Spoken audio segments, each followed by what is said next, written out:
Hey, what's going on, guys? And in this video, I'm going to be sharing with you the top 5 ways in that SEOs are limiting their own results and not doing things that could get them a lot further. So with that being said, let's dive in so you can hopefully avoid some of these pitfalls and become an SEO ninja.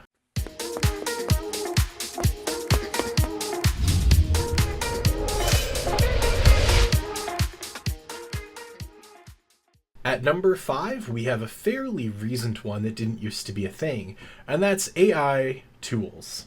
People just relying on AI tools and not actually writing content themselves. And you see, unfortunately, all these tools being marketed as AI is going to do it all for you and you don't have to do anything. And as the old saying goes, if you weren't born yesterday, that's another saying, but if it's too good to be true, it probably is. And unfortunately, with these AI tools, they're being marketed in kind of an unethical way, right? Where in reality, it takes consistent effort over time. It takes doing what I'm doing right now, which is creating content that I'm putting up on the internet that I am actually just talking into a camera, right? I don't have an AI avatar talking to you or text to speech, right? And the reality is that there's so many people who do YouTube like that too.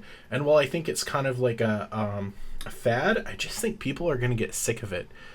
I shouldn't have used fad. That's the wrong word. I think that when you're lazy with anything, you're going to not get the result that you want. You're going to get as much effort as you put in is how much you're going to get out of it. And so I really do think that just relying on AI tools is a big mistake. Additionally, you have to write the content yourself, right? It's one thing if you're using AI tools to do research, to outline your content, to give you, suggestions of like, hey, you may want to talk about this, right? Or you may want to talk about that. But if you're just having it do everything, then it's not going to end well. So my advice and my honest opinion is you can use it as a research assistant, but you still have to do everything manually when it comes to content, right? Respin the headings that it outputs, for example, right? Rewrite them in your own words is what I mean when I say respin. So that is number 5. At number 4, we have getting shiny object syndrome, or SOS for short, which is such a fitting abbreviation, right? If you're someone that is in an SOS situation, which means you're buying tool after tool after tool, you confuse the act of actually accomplishing something or getting something done with purchasing another tool, another course. It could be like a subscription, right? I see people fall into this trap all the time because it's easy to buy something and it's hard to actually do something, right? And a lot of people, you'll see this in the make money online niche, which isn't really kind of related to what I'm saying, but it kind of is because it happens in the SEO niche too, which is that people get addicted to these tools, right? And unfortunately, the reality is that these tools don't actually bring you or your client traffic or money. They just don't, right? Because if it was as easy as hitting a tool or clicking a button inside a tool is what I mean, everyone would be doing it and everyone would have millions of visitors with a click of a button, right? That just isn't how the world works, right? So, my advice is it's okay to go through some sort of education, right? It's okay to invest in yourself, but if you find that you're spending over $100 a month on tools on average, right? Something needs to change because you're spending all this money and you're just not getting results back. Okay. So, just something to keep in mind. Now there's a difference between, like spending money on tools and spending money on people, right? Because you can outsource, have a team and all that kind of stuff is really good. But when it comes to tools and stuff, keyword research tools, I don't use them and I'm fine, okay? And I've actually taught people in the course not to use them, and people are doing really, really well because these tools aren't the end all be all. There's an old saying that if you want to become part of the 1%, you can't do what the 99% do. And if your competition and everyone uses the same tool and you're all getting the same results spit out from that tool, everyone's creating content about the same thing. It's very ironic because keyword research tools were initially created, right, to solve a problem, which was, hey, what do I create content about, right? And people would look at like search volume and things like that. If I write a piece of content about what is the best soda 2025, for example, right? How much traffic am I going to get? Is it actually worth the time for me to actually write this blog post, write this piece of content, record this video, right? Well, the problem is that these tools really don't have accurate data. And if you've used SEO tools and like keyword research tools and things like that, you'll know what I mean, where it'll say you get like X amount of visitors per month if you rank for this thing, but you don't really end up getting that. It's usually either more, which is a great position, but oftentimes it's less. And so the reality is that you need to find a different way to come up with content topics, right? I literally came up with the topic of this video by sitting here looking at which videos on the channel have done well in the past and then choosing from that pot of, options, right? I'm making a type of video I think that people liked last time I made it, which are these talk videos. So you have to do it like that. You have to listen to your market, see what people are talking about online, instead of, trying to use this tool and thinking that you're going to one up your competitors, because you're just not going to, right? Again, everyone's getting the same keywords spit out from these tools. So ironically, keyword research tools went from being this thing for a very short period of time where you could really get cool ideas and outthink your competitors with content, to being things that are putting you behind. And on top of that, you're paying to get worst content topic ideas. Stop it. Don't do that anymore. Coming in at number 3, we have not promoting your content. I understand. Look, if you're writing blog posts for the first time, or you're recording YouTube videos, or whatever it is, right? You're going to be overwhelmed. It's going to take a lot of time and energy to figure out the process of doing said thing and actually getting it published into a format that's live, right? That's, been tweaked, polished, whatever, right? It's difficult. And most people stop there. They publish the blog post and then they wait for the traffic to come. But the thing is you kind of want to snowball this purposefully, okay? You want to promote your content. And there's actually data to show, and people have often taught this in like YouTube video, SEO courses, for example, which is that if you actually share your video on like Twitter, YouTube, you share it on Reddit, whatever it is, right? If you share that somewhere, right, it'll push the video a little bit. YouTube's algorithm will push it because they like that you're driving traffic from other sources onto their platform. And it's the same thing with your website, okay? There's several ways to do this in Local SEO Shuriken, which is inside of the SEO Master Bootcamp now, new course, right? There's videos in there about how to use something called IFTTT syndication, which basically it creates a process where when you automatically or when you upload a video to YouTube or you write a blog post on your website, it automatically shares that out to different places, which is kind of cool, right? So every time I upload a YouTube video, it automatically gets shared to my Facebook page for the Local Rank Ninja page, right? I don't actually have to do anything.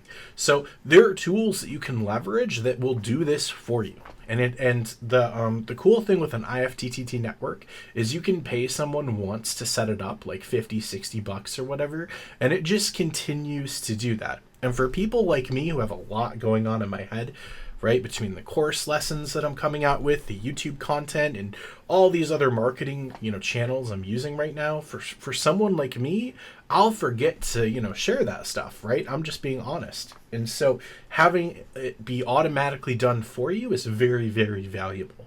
You should always be, promoting your content. I'm running YouTube ads right now, actually, interestingly enough. So you always need to be doing something to promote your content or promote, whatever it is that you're doing with SEO or where you're driving traffic, right? Give it a little push. Can't hurt, and it'll make things easier in the long run. Number 2, don't neglect YouTube.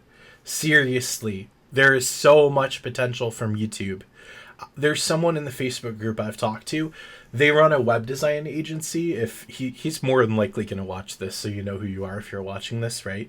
But just by creating a channel and uploading a few videos to it with the name of his web design agency and making the channel name blank web design agency, he's showing up when people type in web design and his city name, number 1 on YouTube search. YouTube is still a huge platform. And additionally, YouTube videos actually have a chance to show up in like just a typical Google SERP result page, right? They have a chance to show up in there. And so many people neglect video, right? This is something I talk about in the courses. I talk about you want to make videos for each of your service pages, because why not have a chance to rank on another platform that has billions of users, right? It's easy to do, right? And I know people say all the time, and it drives me crazy, but I understand why. Well, I don't want to be on camera. Who cares, right? You can't be scared of what other people think, right? Especially with content and things like that, right? Who cares if people don't like it or whatever? Who cares if people think a certain thing about you? Because the reality is most people aren't, right? Most people are actually watching, reading, whatever, to see what you want to say, what you're going to say to them, right? They don't care that, you need to shave, for example. It doesn't matter, right? Like, my beard's getting a little scraggly. It doesn't matter, right? So the reality is that people are so scared of being on camera. And even then, if you still are like adamant about like, I don't want to be seen, right? Whatever. There's ways to make content without showing your face, right?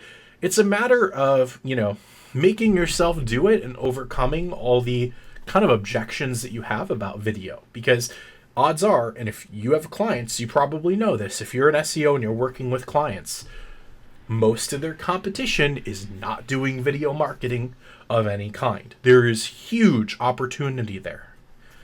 There's been people in the Facebook group, they've talked to me, they've done video, and they went from like, okay, they were kind of like number 3 or 2 in the maps or whatever. They were getting some visibility for that client, to now having the video show up when you type in multiple services in that city. And these YouTube channels have like 10 subscribers. The reach you get with video is insane, and it's free to do, right? Everyone has a smartphone, right?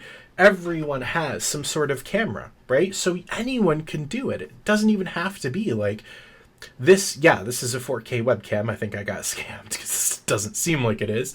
But like the point is you can have bad video quality and people don't care. Okay, there's actually a trend where, I don't know if you've noticed this if you've been on YouTube a lot, but rant videos like this, there's a lot of people in their cars right now recording these types of videos, and they're doing tremendously well because I think it feels personal. Like right now I'm just talking to you, right? I'm just a guy talking, and I think people, we're living in a time right now where people are kind of starved of that communication and time spent with another human being. And so I think people relate to that on a certain level, right? So number 2, use video. It's super untapped still, and it won't be once we get AI video editors that everyone's using. So you have a small window, in my opinion, and you have to get in now before it's too late. And finally, coming in at number 1, we have not creating original images. Listen, this is something that barely anyone is teaching. Everyone tells you go to Pixabay, go to Getty Photos, whatever it's called, go to stock photo websites, right? And in reality, you're just using duplicate content for images. I don't think people realize this, but if you take your own pictures and actually, optimize them with like, keywords and actually editing like the metadata of the file and uploading it to your website, you have a chance to get traffic from Google Images as well. So people will be finding this image and coming into your website, right? And barely anyone's doing this, right?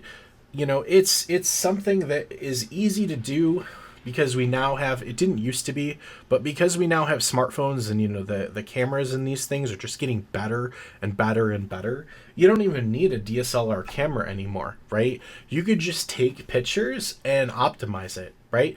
Get creative, right? And I know sometimes that can be hard to do with very like particular topics. Like, you'll look for stock photos like 2 men in business suits shaking hands, right? And then you'll make a post about working with clients and you'll throw that image in there. So I know sometimes it can be a little bit of a creative challenge, but ask ChatGPT for ideas of images you can take. This is a great way to use AI where it's actually not going to get in the way of your results, right? So my pro tip to you is ask ChatGPT, give me some ideas for a low effort image I can take where I don't need a lot of props or anything like that. Grab your phone, take a picture of it, and you now have original content.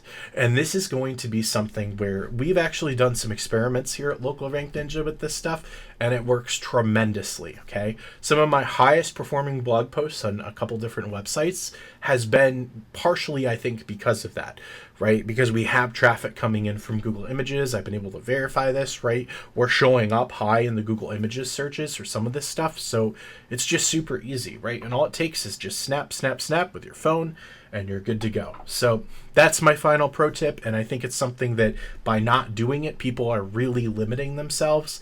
Why turn down a ton of traffic you can get by doing something that no one else is doing right now? That's not even hard to do, right? It's easy, right? Stop being complacent, right?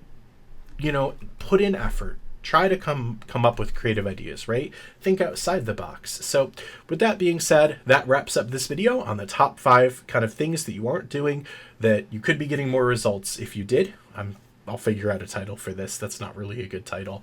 But like this video if you liked anything I had to say. Smash that subscribe button if you'd like more videos just like this. And until next time, I will talk to you later.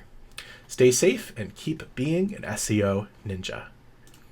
Like and subscribe if you want to become an SEO ninja.